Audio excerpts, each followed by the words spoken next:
Bueno, en mi exposición quisiera presentar cómo el teatro español, me voy a centrar únicamente en España, reaccionó contra la política atlantista de Aznar. En esto sí que engancha un poco, ¿no?, con el tema del grupo de investigación de literatura en torno, ¿no?, al contexto atlántico, y cómo los escritores, intelectuales, dramaturgos se integraron en estas movilizaciones contra la deriva belicista, que esta política de seguidismo de Bush y Tony Blair llevaron, ¿no?, a España a finales de 2002 y principios de 2003.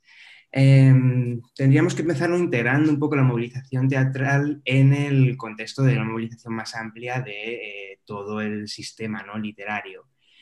Un poco para reconstruir el recorrido sería el siguiente. La Asociación Colegial de Escritores, que tiene una revista, República de las Letras, posiblemente la conozcáis por algún tipo de, ¿no?, de interés monográfico. Bueno, pues su número 79 lo dedica a escritores contra la guerra y recoge una serie de escritos de autores, pues, españoles, sobre todo del tardofranquismo y de la época democrática, pues Miguel Delibes, Josefina Aldecoa, etcétera. Piden a Alfonso Sastre que participe, y Alfonso Sastre traslada esta petición a Jesús Campos, que era presidente de la sección de la Asociación Colegial de Escritores dedicada al teatro, ¿no?, la Asociación de Autores de Teatro, AET. Y la AET responderá con un libro colectivo que tengo aquí, que se titula Teatro contra la guerra. Me gustaría leer algunas partes de este prólogo de Jesús Campos, titulado Balas de papel. Mientras los superbombarderos lanzaban sobre Irak explosivos humanitarios, nosotros, autores de teatro, tocamos el rebato para que cada cual tomara la palabra, antes de que la pudran, para dispararla en defensa propia, que nada nos es más propio que el sufrimiento humano. Así, los autores aquí publicamos nuestros proyectiles, dando tiros al aire, errando el blanco o a lo más rebotando en la chapa del tanque, hicimos causa frente al todopoderoso oje del mal, convencidos de que, creando historias, tratábamos sentimientos, dábamos conciencia, fijábamos la memoria y a la postre oxidábamos la chapa de la poderosa maquinaria, que si ellos tienen la certeza de su fuerza, nosotros tenemos la fuerza de nuestra incertidumbre. Un armamento tan sofisticado que los belicistas, en su integrismo, no pueden ni imaginar. Sea, pues, este libro una voz más en la multitudinaria repulsa de la violencia y la expresión de confianza en el futuro del género humano, que por mucho que la prepotencia de unos pocos nos hayan hecho retroceder a la barbarie, estamos convencidos de que la duda, la tolerancia y el firme propósito de ser flexibles nos hará civilizados. Lo que aquí tenemos básicamente es una fe en que la cultura se convierta en un instrumento de civilización al ser transmisora de una estructura de sentimientos, si lo escribimos con términos de Raymond Williams, una estructura de sentimiento que favorezca la tolerancia al fomentar la duda y la incertidumbre, al reflejar el sufrimiento humano que le es propio, frente a la intransigencia, la prepotencia y el integrismo de la barbarie. Sin embargo, las metáforas que utiliza Campo, ¿no?, estas balas de papel, errar el blanco, rebotar en la chapa, transmiten la idea de la intolerancia de la cultura y especialmente del teatro en el corto plazo, para sugerir la de la efectividad en el largo, con esa metáfora, ¿no?, de oxidar la chapa. Pero también tenemos una ambivalencia de las palabras, que tanto son el instrumento de estos dramaturgos e intelectuales para crear conciencia, como algo susceptible de ser podrida por un ellos indeterminado que claramente apunta al poder, a toda esta retórica del poder que además Campos refleja cuando dice que son una íntima parte de esa chusma pacifista que está poniendo en riesgo la convivencia ciudadana, ¿no?, movilizando esa retórica que los medios de la derecha emplearon para denostar las movilizaciones contra la guerra. ¿Y qué tenemos en este librito? Pues tenemos fundamentalmente dos líneas. Unas obras que tratan directamente la realidad de Irak. En ellas tenemos, pues, obras muy breves en las que se trata la reacción de la población civil ante los bombardeos y los últimos momentos de la vida de estas víctimas, como el texto que escribe José Luis Alonso de Santos. Tenemos a militares cumpliendo órdenes, deshumanizando al enemigo o incumpliéndolas y siendo castigados por ello. Tenemos a ciudadanos anónimos expresando su oposición, ambientadas, ¿no?, en las manifestaciones o mítines, o lamentándose por no haber podido detener la guerra con la movilización colectiva. Y tenemos también bastantes parodias de Bush, Aznar y Blair. Y otra gran línea de esta obrita son las obras son aquellas obras que pretenden universalizar un poco el conflicto y salir de las coordenadas específicas de Irak en estos momentos 2003 fundamentalmente. En esta línea podemos incluir aquellas obras que son críticas a las justificaciones civilizatorias, que encubren motivaciones económicas, a la vinculación de la guerra de Irak con la guerra civil española y la posguerra, como las obras de Ignacio Armestoy, obras intertextuales como las de Ernesto Caballero Villora, que dialogan con Macbeth o Las Mil y una noches, y obras en las que tenemos claramente reflejada la dialéctica entre cultura y barbarie, la potencialidad de la cultura para influir en las estructuras de sentimiento versus su incapacidad para modificar nada, ¿no?, que es un poco lo que trata Jesús Campos en su prólogo. En esta última línea la he destacado y me parece que se refleja muy bien en el texto que escribe Itziar Pascual, que se titula igual que mi comunicación, ¿no?, Palabras contra la guerra. Está protagonizado por un portavoz de esta ideología belicista que nos explica la posibilidad de que la cultura escrita en otro momento y lugar pueda servir para oponerse al aquí y a la hora de la guerra, en un intento de universalizar el conflicto. Y os leo un fragmento. Todos a la vez, sin descanso, sin levantar la vista del papel, aquí mismo, delante de nuestros ojos. Antonio Buero Vallejo está escribiendo La Fundación. Antonio Buero Vallejo está escribiendo El Tragaluz. Alfonso Sastre está escribiendo Escuadra hacia la muerte. Fernando Arrabal está escribiendo Picnic. Masauf está escribiendo San Juan. Fernando Fernán Gómez está escribiendo Las bicicletas son para el verano. José Sánchez Sinisterra está escribiendo Ay Carmela. Juan Mayorga está escribiendo El jardín quemado. Margarita Reyes está escribiendo Hambre ciega, etcétera, etcétera, etcétera. Y dice: lo peor no es eso, no es solo esta perversa coincidencia. Lo peor es que estas obras escritas en este preciso instante están siendo leídas, pensadas, sentidas, vividas. Mientras se escriben, se tejen al sentir de miles de personas, los viejos y los jóvenes, los vivos y los muertos. Todos se viven fragmentos, escenas, actos completos.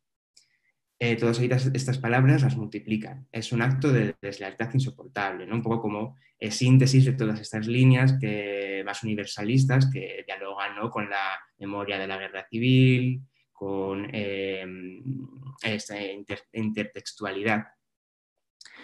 Y podemos pasar también a tratar brevemente, me quedan como 6 minutos, con otros autores que no participan en este volumen, pero que también se opusieron en distinta medida a la participación de España en la guerra de Irak.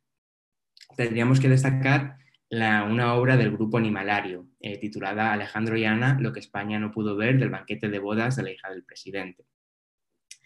Se trata de un texto de Juan Cabestany y Juan Mayorga, montado por el grupo Animalario. Era el grupo de Andrés Lima, con actores como Alberto San Juan o Guillermo Toledo. Esta obra estaba pensada a estrenarse en el Festival de Escena Contemporánea de Madrid, en enero-febrero de 2003. Y os leo lo que dice Ricardo Domènech al respecto de esta obra. Estrenada en un periodo de gran agitación política, en medio de la campaña contra la guerra de Irak, Alejandro y Ana supuso un revulsivo para el partido en el poder, el Partido Popular, y creó polémica desde antes de estrenarse. Estaba previsto el estreno dentro del Festival Escena Contemporánea de Madrid, subvencionado por la Comunidad de Madrid, presidida por Alberto Ruiz Gallardón, político que sonaba como sucesor de Aznar. Las presiones inconfesadas y ostensibles que presidió el grupo Animalario y las autoridades madrileñas para que la obra no llegara a estrenarse fueron continuas y muy fuertes. Sin embargo, la obra se tuvo que estrenar fuera, ¿no?, de este festival subvencionado por la Comunidad de Madrid el 18 de febrero de 2003. No sé si recordáis, yo era joven por aquel entonces, pero he sonado que la gala de los Goya de aquel año presentada por Guillermo Toledo y Alberto San Juan y montada un poco por el Grupo Animalario, fueron los responsables del espectáculo, se caracterizó por su fuerte oposición a la guerra de Irak, con camisetas que ponían no a la guerra. Esa gala fue transmitida el 1 de febrero de 2003 y esta obra el 18 de febrero, con prácticamente 2 semanas de diferencia. La presentaron, como digo, Alberto San Juan y Guillermo Toledo, que se llevaban camisetas de no a la guerra, y en la obra Cavestany monta un sketch en la cual Alberto San Juan y Guillermo Toledo pasan a ser escoltas de José María Aznar, que se preguntan si no a la guerra, entonces qué, con un juego, ¿no?, entre la realidad de lo que había pasado en la gala de los Goya y cómo en los círculos, ¿no?, del poder se reaccionaba a esa movilización pacifista. Si pasamos, ¿no?, a un poco a mostrar qué pudo haber estado escribiendo Juan Mayorga, tenemos que él es el responsable del texto del Día Mundial del Teatro del 27 de marzo del 2003, de ese año, de la plataforma Cultura contra la Guerra. El original se tituló Esta no es una guerra lejana y luego está retocado en El teatro es un arte político. Ahí Mayorga escribía frases como no vamos a guardar silencio porque necesitamos enfrentar palabras claras a esas palabras oscuras que manejan los nuevos dioses. Palabras oscuras que llevan inocentes al sacrificio. No vamos a guardar silencio porque bastaría hablar claro para frenar la violencia. Mientras que en la versión retocada del texto añade no vamos a guardar silencio porque tenemos memoria. El teatro es un arte de la memoria. Recordamos todas las guerras desde los griegos. Todas las víctimas, cada una de ellas. Y a partir de aquí, Mayorga acuñará una de sus constantes en sus textos teóricos a partir de ahora, y es la idea de que el teatro es un arte inherentemente político, porque se hace en comunidad, porque se dialoga con la utopía, con esas formas de la experiencia humana que pueden ser o no. Algunos autores, como Jordi Gracia o Domingo Ródenas, entienden que una obra que Mayorga escribió en el 2002 es una obra acerca de las mentiras que rodearon la guerra de Irak. Se trata de Himmelbeck, no sé si la conocéis, puede que sea una de sus obras más conocidas. Pues es una obra que está ambientada en un campo de concentración nazi en 1944, ¿no? Se basa en una anécdota real de cómo hubo un intento por parte de los nazis de convencer a una delegación de la Cruz Roja de que ese lugar, ese campo, lo que era un campo de exterminio, realmente era una ciudad modélica, ¿no?, para que los judíos pudieran concentrarse allí y vivir relativamente en paz.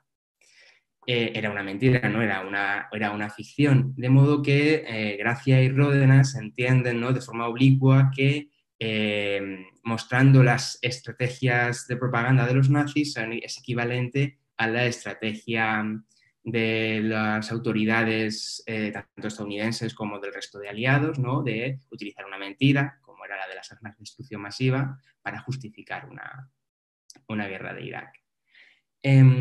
Y ya los últimos autores que me gustaría mencionar muy brevemente son Angélica Lidl y Rodrigo García, que tienen una línea teatral, una estética teatral totalmente distinta, ¿no? Angélica Lidl sí que en las obras que escribió a partir de 2003, especialmente en los actos de resistencia contra la muerte, trata directamente tanto la guerra de Irak como hace una parodia, ¿no?, de José María Aznar. Y cómo no se pudrió Blancanieves, toma, ¿no?, la figura de los niños soldado y la ambienta en un país que llevaba 2 años en guerra.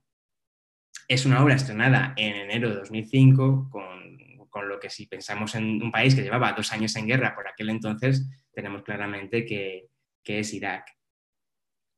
Y después, en 2005, escribe El año de Ricardo, que es una parodia de José María Aznar disfrazado del Ricardo III de Shakespeare, un presidente que ha sido indultado por el mundo de la cultura simbólicamente a pesar de haber invadido países.